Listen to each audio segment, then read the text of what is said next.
하나님 말씀은 예레미야 9장 7절에서 16절까지입니다. 예레미야 9장 7절에서 16절까지 말씀 번갈아 가며 읽습니다. 제가 먼저 읽겠습니다. 그러므로 만군의 여호와께서 이와 같이 말씀하시되 보라, 내가 내 딸 백성을 어떻게 처치할꼬 그들을 녹이고 연단하리라. 그들의 혀는 죽이는 화살이라. 거짓을 말하며 입으로는 그 이웃에게 평화를 말하나 마음으로는 해를 꾸미는도다. 내가 이 일들로 말미암아 그들에게 벌하지 아니하겠으며 내 마음이 이런 나라에 보복하지 않겠느냐. 여호와의 말씀이니라. 내가 산들을 위하여 울며 부르짖으며 광야 목장을 위하여 슬퍼하나니 이는 그것들이 불에 탔으므로 지나는 자가 없으며 거기서 가축의 소리가 들리지 아니하며 공중의 새도 짐승도 다 도망하여 없어졌음이라. 내가 예루살렘을 무더기로 만들며 승냥이 굴이 되게 하겠고 유다의 성읍들을 황폐하게 하여 주민이 없게 하리라. 지혜가 있어서 이 일을 깨달을 만한 자가 누구며 여호와의 입의 말씀을 받아서 선포할 자가 누구인고. 이 땅이 어찌하여 멸망하여 광야같이 불타서 지나가는 자가 없게 되었느냐. 여호와께서 말씀하시되 이는 그들이 내가 그들의 앞에 세운 나의 율법을 버리고 내 목소리를 순종하지 아니하며 그대로 행하지 아니하고 그 마음의 완악함을 따라 그 조상들이 자기에게 가르친 바알들을 따랐음이라. 16절까지 함께 읽습니다. 그러므로 만군의 여호와 이스라엘의 하나님께서 이와 같이 말씀하시니라. 보라, 내가 그들 곧 이 백성에게 쑥을 먹으며 독한 물을 마시게 하고 그들과 그들의 조상이 알지 못하던 여러 나라 가운데에 그들을 흩어버리고 진멸되기까지 그 뒤로 칼을 보내리라 하셨느니라. 아멘. 예레미야 선지자가 활동하던 시대는 남유다 말기로 남유다가 멸망해 가는 때입니다. 예레미야 개인적으로 봤을 때 참으로 암울한 시대에 살다간 사람입니다. 나라가 패망이 짙어가는 때에 어린 시절을 보내고 장년이 되어서는 나라가 처참하게 심판당하는 모습을 겪어야 했으니 얼마나 불행한 인생입니까? 그래서 예레미야 선지자의 인생을 묵상하다 보면 참으로 고단한 인생을 산 사람이구나 라는 생각이 듭니다. 예레미야 선지자가 활동하던 시대가 남유다가 멸망할 때이기에 당연히 예레미야 선지자의 선포는 남유다의 멸망입니다. 하나님은 예레미야 선지자를 통해 남유다의 멸망을 선포하도록 하시는데 단순히 남유다가 멸망하게 될 것이다 이런 내용만 선포하게 하지 않습니다. 예레미야 선지자의 상당 부분은 남유다가 왜 멸망하게 되는지에 대한 그 이유들입니다. 남유다가 멸망하게 된 이유를 다양한 각도에서 그리고 반복해서 말씀하시는 이유가 무엇이겠습니까? 죄를 깨닫게 함으로 나중에라도 돌이키도록 하기 위함입니다. 내 죄가 무엇인지를 알아야 돌이킬 수 있게 됩니다.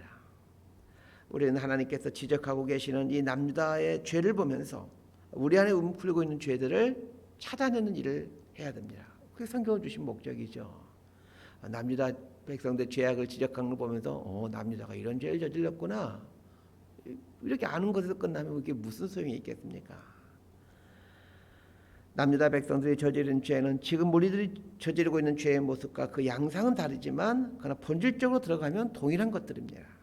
그래서 남유다 백성들 죄를 들춰내는 걸 보면서 우리 마음 안에 우리 안에 숨어서 움츠리고 있는 죄를 찾아내는 이 지혜를 가져야 됩니다. 자, 7절에서 9절까지 말씀 함께 읽겠습니다. 시작. 그러므로 만군의 여호와께서 이와 같이 말씀하시되 보라, 내가 내 딸 백성을 어떻게 처치할꼬 그들을 녹이고 연단하리라. 그들의 혀는 죽이는 화살이라. 거짓을 말하며 입으로는 그 이웃에게 평화를 말하나 마음으로는 해를 꾸미는도다. 내가 이 일들로 말미암아 그들에게 벌하지 아니하겠으며 내 마음이 이런 나라에 보복하지 않겠느냐. 여호와의 말씀이니라. 7절은 그러므로 라는 접속사로 시작하고 있습니다. 이 그러므로라는 접속사는 앞에 나오는 내용이 원인이 되고 뒤에 나오는 내용이 결과가 될 때 사용되는 접속사이죠. 그러면 7절 앞에 나오는 내용이 어떤 내용인지를 보십시다. 예레미야 9장 3절부터 6절까지를 보게 되면 남유다 백성들이 거짓을 행하며 이웃을 속이며 거짓말을 하며 악을 행하며 살았다는 이야기를 해주고 있습니다. 그렇다면 거짓을 행하는 것, 이웃을 속이는 것, 거짓말을 하는 것, 악을 행하며 사는 것, 이 모든 것들이 원인이 되어서 오늘 본문 7절 이하에 나오는 하나님의 심판을 가져오게 된다는 것을 알게 됩니다. 하나님께서 이스라엘 백성을 선택하신 목적은 그들을 하나님의 백성으로 삼아 그들이 하나님 백성답게 살도록 하기 위함이었습니다. 하나님 백성으로 되어 가도록 하기 위함이었습니다. 그런데 그들은 하나님의 백성으로 선택받았지만, 그리고 선택받을 때 하나님과 언약을 맺으면서 하나님의 언약 백성으로 살겠다라고 약속했지만, 그러나 그들은 하나님과의 언약을 배반하고 하나님의 백성답게 살지를 않습니다. 하나님 백성답게 살지 않는 모습이 이 위에서 말했던 거짓을 행하며 이웃을 속이며 거짓말을 하며 악을 행하는 삶과 같은 것들입니다. 오늘 우리 그리스도인들의 모습을 보십시다. 하나님의 구원받은 백성이라고 입으로는 말하지만 그러나 거짓을 행하고 이웃을 속이고 거짓말을 하고 악을 행하는 것을 어렵지 않게 행하며 살고 있습니다. 우리는 믿음으로 구원받는다라는 말을 자주 사용합니다. 교회에서 참 많이 사용하는 말이 믿음으로 구원받는다라는 말입니다.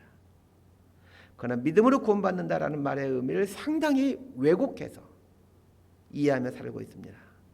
이 믿음으로 구원받는다라는 말을 신학 용어로 하면 이신칭의입니다. 믿음으로 구원받는다라는 것을 가장 체계적으로 설명하는 성경이 로마서이죠. 우리는 최근에 새벽 예배 때 로마서를 다루면서 살펴보았었는데, 로마서는 교리와 행함으로 구성되어져 있습니다. 로마서 1장부터 11장까지는 이신칭이라는 교리를 다루고 있고, 12장부터 16장까지는 이신칭의에 대한 행함을 다루고 있습니다. 이신칭의를 외치는 로마서가 행함을 강조하고 있다는 것을 유의해서 보셔야 됩니다. 믿음은 반드시 행함을 수반합니다.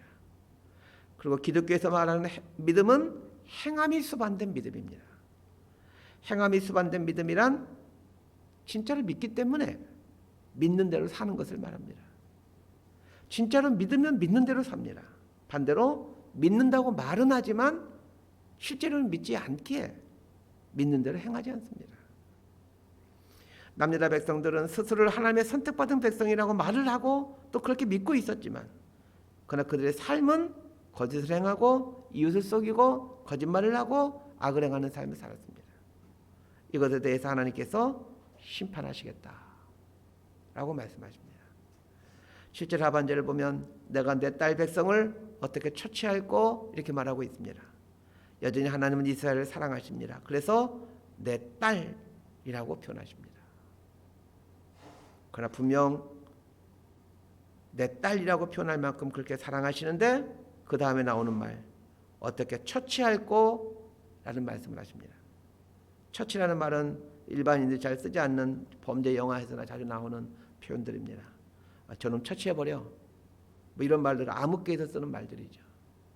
하나님께서 이스라엘 백성들 어떻게 처치할까 고민하기 시작합니다. 이상하지 않습니까? 내 딸이라고 부르면서 사랑을 표현하시는데 쟤들 어떻게 처치할까 이렇게 말씀하십니다. 앞뒤가 전혀 안 맞는 표현 같지만 그러나 이것이 하나님의 속성입니다. 하나님은 사랑의 하나님이시면서 동시에 공의의 하나님이십니다. 우리의 존재에 대해서는 사랑이라는 성품을 드러내시지만 우리의 죄에 대해서는 공의의 성품을 드러내십니다. 그래서 우리가 살아가는 동안 하나님의 징벌, 심판이라고 여겨지는 일들 앞에서 이것들을 바르게 해석할 줄 알아야 합니다. 대부분의 성도들은 자신의 삶에 하나님의 징벌이나 심판이 오면 하나님은 나를 사랑하지 않으셔, 하나님 나를 버리셨나 봐 생각합니다. 이것은 하나님을 모르는 무지의 소치입니다. 하나님은 나라는 존재에 대해서는 끔찍히 사랑하시지만 나의 죄에 대해서는 공의로 반응하십니다. 어리석은 우리는 우리의 죄에 대한 하나님의 공의 반응에 대해 하나님 나를 사랑하지 않으셔, 하나님 나를 버리셨어 라고 해석합니다. 하나님께서 이스라엘 백성들이 거짓을 행하는 것을 얼마나 싫어하시는지 8절에서 다시 한번 이스라엘 백성들의 거짓에 대해서 언급하십니다. 8절을 보십시오. 그들의 혀는 죽이는 화살이라 거짓을 말하며 입으로는 그 이웃에게 평화를 말하나 마음으로는 해를 꾸미는도다. 우리나라 사람들은 이렇게 서로 만나게 되면 안녕하십니까? 라는 말로 인사를 합니다. 이스라엘 사람들은 샬롬이라는 말로 인사를 합니다. 지금 별로 안 하는 것 같은데 예전에 교회에서 예배 중에 서로 인사하면서 샬롬 이렇게 인사하는 교회들도 있었습니다. 샬롬이라는 말은 평강이라는 말인데 우리나라 인사인 안녕하십니까와 같은 말입니다. 안녕하십니까? 라는 말은 이 의문문이지만 사실 내용적으로는 안녕이 있기를 빕니다. 평안이 있기를 빕니다. 이런 기원문입니다. 이스라엘 사람들은 원수를 만나도 샬롬 이렇게 인사를 했습니다. 마치 우리가 사이가 좋지 않은 사람을 만나도 안녕하십니까? 인사를 하는 것처럼 말입니다. 속으로는 이를 갈면서도 샬롬 이렇게 인사를 합니다. 샬롬 이렇게 인사를 하면서도 상대방을 어떻게 하면 넘어뜨릴까 고민하고 또 계략을 꾸밉니다. 하나님 백성들이 결단코 해서는 안 되는 일이 상대방을 위한 나쁜 계략을 꾸미는 일입니다. 사람인지라 싫어하는 사람이 있을 수 있습니다. 그렇다고 그 사람을 무너뜨리기 위한 계략을 꾸미는 것까지 허용되는 것은 아닙니다. 나쁜 이 계략의 첫 단계가 상대방을 향한 험담입니다. 거짓 소문을 퍼뜨려 그 사람을 어려움에 빠뜨리는 것이 이 나쁜 계략의 출발점입니다. 저는 교회를 아무리 열심히 다녀도 다른 사람을 향한 거짓 소문을 퍼뜨린 사람은 하나님의 구원받은 백성이 될 수 없다라고 믿습니다. 믿는 사람이라면 상대방의 연약함과 허물을 감추어줘야 되지만 혹이 그것이 너무 어렵다라면 상대방이 행한 사실을 말하는 것까지는 봐줄 수 있겠죠. 그러나 상대방을 무너뜨리기 위해 없는 말을 만들어낸다라면 그 사람은 하나님의 선택받은 백성이 아닐 가능성이 아주 높습니다. 물론 그 사람도 돌이켜 회개하면 하나님의 백성이 될 수는 있겠죠. 그러나 누군가를 향한 거짓 소문을 계속 만들어내고 또 퍼뜨리고 있다라면 그 사람은 하나님 백성이 아닐 확률이 높습니다. 만약 하나님의 택한 백성이 이런 삶을 살고 있다면 하나님은 반드시 벌을 내리십니다. 9절을 보십시오. 내가 이 일들로 말미암아 그들에게 벌하지 않겠으며 내 마음이 이런 나라에 보복하지 않겠느냐. 이 반어법으로 말씀하고 있죠. 반어법으로 말씀하신 이유는 반드시 심판하겠다는 뜻입니다. 그러니까 하나님으로부터 반드시 심판받기를 원한다라면 이런 거짓을 만들어내고 거짓 소문을 퍼뜨리는 삶을 살면 됩니다. 오늘 본문을 보면 하나님은 이스라엘 백성들이 거짓을 말하고 속이고 이웃을 비방하고 악을 행하는 것 때문에 그들을 심판하신다라고 말씀하십니다. 그러나 거짓을 말하는 것, 속이는 것, 이웃을 비방하는 것, 악을 행하는 것은 그 죄의 다양한 모습 중에 하나에 불과합니다. 이스라엘 백성들이 이런 악한 일을 하게 되는 근본적인 그 이유를 알아야 됩니다. 이 근본적인 이유에 대해서 하나님께서 정확하게 진단해 주십니다. 12절에서 16절까지 말씀 함께 읽습니다. 시작. 지혜가 있어서 이 일을 깨달을 만한 자가 누구며 여호와의 입의 말씀을 받아서 선포할 자가 누구인고 이 땅이 어찌하여 멸망하여 광야같이 불타서 지나가는 자가 없게 되었느냐. 여호와께서 말씀하시되 이는 그들이 내가 그들의 앞에 세운 나의 율법을 버리고 내 목소리를 순종하지 아니하며 그대로 행하지 아니하고 그 마음의 완악함을 따라 그 조상들이 자기에게 가르친 바알들을 따랐습니다. 그러므로 만군의 여호와 이스라엘의 하나님께서 이와 같이 말씀하시니라. 보라 내가 그들 곧 이 백성에게 쑥을 먹이며 독한 물을 마시게 하고 그들과 그들의 조상이 알지 못하던 여러 나라 가운데에 그들을 흩어버리고 진멸되기까지 그 뒤로 칼을 보내리라 하셨느니라. 13절과 14절 말씀이 이스라엘 백성들이 각종 악을 행하며 살게 되는 근본적인 이유입니다. 13절을 보면 그들이 내가 그들의 앞에 세운 나의 율법을 버리고 내 목소리를 순종하지 아니하며 그대로 행하지 아니하고 이렇게 말하고 있습니다. 하나님의 선택받은 백성들에게서 각종 악이 횡행하게 되는 근본적인 원인이 무엇인지를 말씀해 주고 있습니다. 그 원인은 무엇입니까? 하나님의 말씀을 버리는 것 때문입니다. 하나님의 말씀을 가까이 하지 않으면 반드시 악한 삶을 살게 됩니다.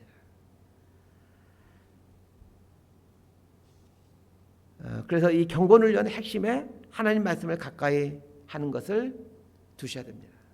경건훈련의 핵심은 하나님 말씀을 가까이 하는 것입니다. 하나님 말씀을 가까이 하지 않으면 첫 번째로 나타나는 증상이 있습니다. 마음이 완악해지는 것입니다. 14절 보십시오. 그 마음에 완악함을 따라. 하나님의 말씀을 가까이 하지 않게 되면 마음이 완악해지게 되는데, 그 마음이 완악해진다라는 말은 마음이 돌처럼 단단해진다, 굳어진다라는 뜻입니다. 하나님의 말씀으로 자꾸 내 마음을 기경해야 마음이 돌처럼 굳어지지가 않게 됩니다. 성경책은 집에 잘 보관하고 있으라고 있는 것이 아닙니다. 그 하나님 말씀으로 내 마음을 기경해 가도록 하기 위해서 하나님 말씀을 주신 것입니다. 이런 마음이 돌처럼 완악해지게 굳어지게 하는 방법을 제가 가르쳐 드리겠습니다. 아주 간단합니다. 가만히 있으면 마음은 돌처럼 굳어집니다. 이 마음을 굳어지게 하기 위해서 뭘 할 필요가 없습니다. 그냥 가만히 있으면 마음은 돌처럼 굳어지게 되어 있습니다. 예수님께서 사람의 마음을 밭으로 자주 비유하셨습니다. 제가 농사를 지으면서 깨달은 중요한 사실 중에 하나가 밭은 기경하지 않으면 시간이 지날수록 굳어져 간다는 것입니다. 밭이 굳어지도록 어떤 조치를 취한 것이 아무것도 없는데도 가만히 내버려 두었더니 굳어져 버린다는 것입니다. 밭이 굳어져 버리면 아무리 많은 씨앗을 뿌린들 나지 않습니다. 그런데 신기한 것이 있습니다. 잡초는 아무리 밭이 굳었어도 난다라는 것입니다. 이건 우리에게 아주 깊은 깨달음을 줍니다. 우리의 마음을 하나님의 말씀으로 기경해 가지 않으면 마음밭은 굳어져 가버립니다. 마음밭이 굳어지게 되면 아무리 좋은 씨앗을 뿌려도 싹이 나오질 않습니다. 그래서 마음밭을 기경하는 일이 너무나도 중요합니다. 하나님 말씀을 주신 이유가 저는 이거라고 생각합니다. 이 하나님 말씀은 너희들의 마음밭을 기경해. 마음밭을 기경하지 않으면 수많은 잡초들이 자라나게 됩니다. 신기하게도 잡초는 뿌리지 않고 심지 않아도 아무리 굳은 땅에도 잘 자란다는 것입니다. 심지어는 콘크리트 같은 단단한 길가에도 잡초는 자라지 않습니까? 14절 잘 보십시오. 그 마음의 완악함을 따라 그 조상들이 자기에게 가르친 바알들을 따랐습니다. 마음밭을 갈아엎지 않으므로 마음의 돌처럼 굳어지기 시작하면 바알을 따르게 되어 있다는 것입니다. 바알은 돈과 쾌락을 의미합니다. 이스라엘 백성들이 가나안 땅에 들어와서 여러 우상을 섬기게 되는데 우상을 섬길 때마다 하나님께 계속해서 혼이 나죠. 특히 사사기에 보게 되면 하나님이 우상들을 섬기고 있는 이스라엘 백성들을 어떻게 심판하시는지 잘 나와 있습니다. 자, 그런데 하나님이 수도 없이 이스라엘 백성들을 이 우상을 섬긴 것 때문에 심판을 함에도 불구하고 끝까지 포기하지 못한 우상이 있습니다. 바알신입니다. 그렇게 혼이 나고도 바알신을 포기하지 못합니다. 왜 바알신을 포기하지 못할까요? 바알신은 돈과 쾌락을 간장하는 신이라고 믿고 있었기 때문입니다. 오늘 말씀을 통해서 중요한 정적인 법칙 하나를 발견하게 되기를 바랍니다. 하나님의 말씀으로 마음밭을 기경해야 되는데, 만약 하나님의 백성들이 하나님의 말씀으로 마음밭을 기경하지 않게 되면 마음밭은 굳어지게 되고, 굳어진 마음밭에서는 돈과 쾌락을 추구하는 열매들이 맺혀지게 된다는 것입니다. 여러분, 지난 인생을 곰곰이 한번 생각해 보시길 바랍니다. 지난 세월 살아왔던 인생을 한번 잘 생각해 보시길 바랍니다. 하나님 말씀으로 마음밭을 기경하지 않고 살 때 내가 무엇을 추구하며 살았는지를 한번 곰곰이 생각해 보고 스스로에게 물어보시길 바랍니다. 그럼 오늘 본문에서 들려주는 하나님 말씀이 정확하구나 하는 것을 알게 될 겁니다. 하나님 말씀을 가까이 하지 않게 되고 하나님 말씀으로 내 마음을 기경하지 않게 되었을 때 내 삶 속에 많은 헛된 것들을 품고 살았다는 것을 알게 될 것입니다. 말씀 정리합니다. 하나님은 우리의 존재에 대해서는 사랑으로 대응하시지만 그러나 우리의 죄에 대해서는 공의로 반응하신다는 것을 꼭 기억하셔야 됩니다. 하나님의 백성들이 악을 행하는 근본적인 이유는 하나님 입에서 나오는 하나님의 말씀을 멀리하기 때문입니다. 하나님의 말씀으로 마음을 계속해서 기경하고 또 기경해 가야 하나님 백성의 성품과 열매들이 맺혀져 가게 됩니다. 반면에 마음을 내버려 두게 되면 이 마음밭은 돌처럼 굳어져서 하나님이 맺어가고자 하시는 열매들이 맺혀지지가 않습니다. 거기서 그치지 않고 바알, 돈과 쾌락을 추구하는 삶을 살게 됩니다. 이스라엘 백성들이 심판받게 된 것에는 이런 일련의 과정들이 있었습니다. 그러나 중요한 사실 한 가지가 있습니다. 하나님의 백성들이 저지른 죄에 대해서 하나님의 심판이 있지만, 그러나 하나님의 심판은 우리를 연단시키고 녹여서 하나님의 거룩한 백성으로 다듬어 가게 한다는 것입니다. 그런 면에서 우리 그리스도인들의 인생 목표는 성공이 아니라 하나님 백성으로 되어감입니다. 그것이 우리 그리스도인들의 인생 목표입니다. 성공하기 위해서 하나님 믿으시면 안 됩니다. 될 수도 없습니다. 그리스도인의 인생 목표는 하나님 백성으로 되어갑니다. 하나님께서 당신의 백성들의 다리 몽둥이를 부러뜨리는 일을 해서라도 반드시 하나님 백성으로 만들어 가십니다.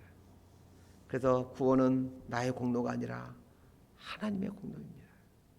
이 하나님을 신뢰하며 하나님의 징계 앞에서도 하나님의 사랑을 붙들고 연단되어지고 하나님의 말씀으로 완악한 우리 마음밭을 기경해가는 이런 하나님의 백성들이 될 수 있게 되기를 진심으로 소망하고 축복합니다. 기도하겠습니다. 하나님 아버지, 당신의 백성들이 하나님 백성으로 변해가기를 간절히 원하고 있음을 알게 됩니다.